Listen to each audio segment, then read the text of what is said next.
Crime आजच्या काळात खूप वाढत चाललेत, तर याबद्दलच अवेअरनेससाठी आजचा हा विशेष प्रोग्राम आपण सादर करत आहोत. आजकाल आपण बघतोय की आपल्यापैकी अनेक जण ऑनलाईन शॉपिंग करतायत. ऑनलाईन शॉपिंग करताना काही गोष्टींची माहिती घेणे फार गरजेचं आहे. ज्या वेबसाईटवरून तुम्ही शॉपिंग करताय ती खरंच लीगल वेबसाईट आहे का, ऑफिशियल वेबसाईट आहे का की फेक वेबसाईट आहे. कारण की आजकाल अशा घटना खूप घडतायत ज्यामुळं तुम्ही मोठ्या मोठ्या ऑफर्सला बळी पडून तुमचे स्वतःचं नुकसान करून घेतायत आणि आपल्या बँक अकाउंटचा पैसा एका सेकंदात पूर्ण रिकामा होतोय. तर कधीही ऑनलाईन शॉपिंग करताना काही गोष्टींची माहिती घेणे फार गरजेचं आहे. त्या गोष्टी कोणत्या आहेत, कशा प्रकारे तुम्ही त्याची माहिती घेऊ शकता आणि ऑनलाईन शॉपिंग करताना कोणती काळजी घेणे गरजेचं आहे, याबद्दलची नाटिका आपण आता ऐकूयात. या नाटिकेचं नाव आहे ऑफर की फसवणूक.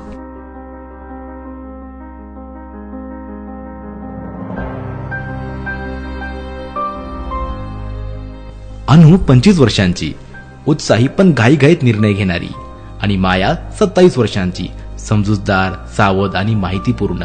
सकाळची वेळ आहे. अनु मोबाईल हातात घेऊन आनंदात बसलीये आणि माया चहा पितीये. तर इतक्यात अनु म्हणते, अगं माया, बघ ना हा बघ नवीन स्मार्टफोन फक्त 9,999 रुपयात. काय सांगतेस?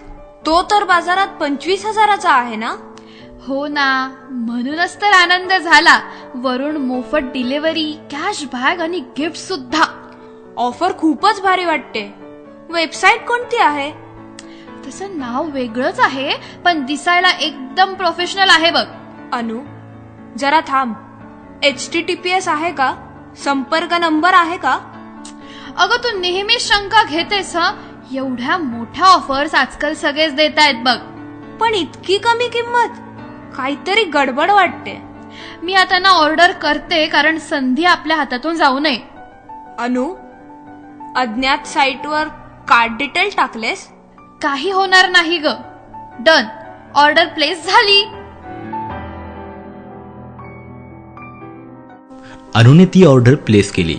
ऑर्डर होऊन 4 दिवस उलटले तरी समोरून काहीच रिस्पॉन्स येत नाही. माया, अजून डिलिव्हरी नाही. कस्टमर केअरलाही फोन लावतेय पण ते उचलत नाहीयेत ग. वेबसाईट अजून चालू आहे का? नाही, URL उघडतच नाहीये. अनु, मला वाटतंय तुझी फसवणूक झालीये.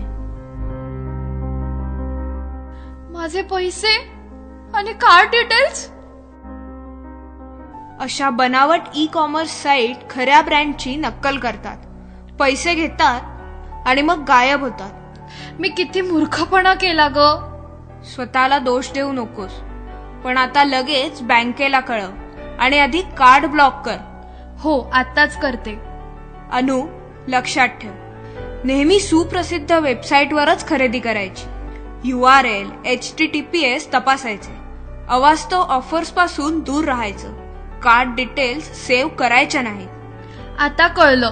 ऑनलाईन सोय आहे पण सावधगिरी तितकीच गरजेची आहे.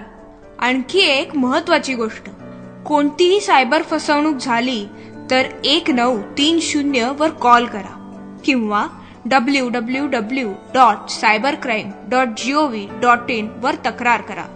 आता मीच इतरांना सांगेन, ऑफर्स पाहून फसू नका. आधी तपासा, मग खरेदी करा. ऑनलाईन खरेदी सोयीची आहे पण सुरक्षितता आपल्या हातात आहे. सावध रहा, सुरक्षित रहा. मित्रांनो, जर तुमच्यासोबत सुद्धा असं काही झालं असेल किंवा सायबर फ्रॉड झाला असेल तर याची तुम्ही तक्रार नोंदवू शकता 1930 या सायबर क्राईम हेल्पलाईन नंबरवर. हा नंबर पुन्हा एकदा ऐका, 1930. कधी ऑनलाईन शॉपिंग करताना वेबसाईट प्रॉपर चेक करा. कुठे जास्त ऑफर आढळल्यास लगेच त्याच्यात बळी पडू नका, नाहीतर तुमचं खूप मोठं नुकसान होईल. This program is broadcasted under Information Security Education Awareness Program of Ministry of Electronic and Information Technology, collaboration with MGM 90.8 FM.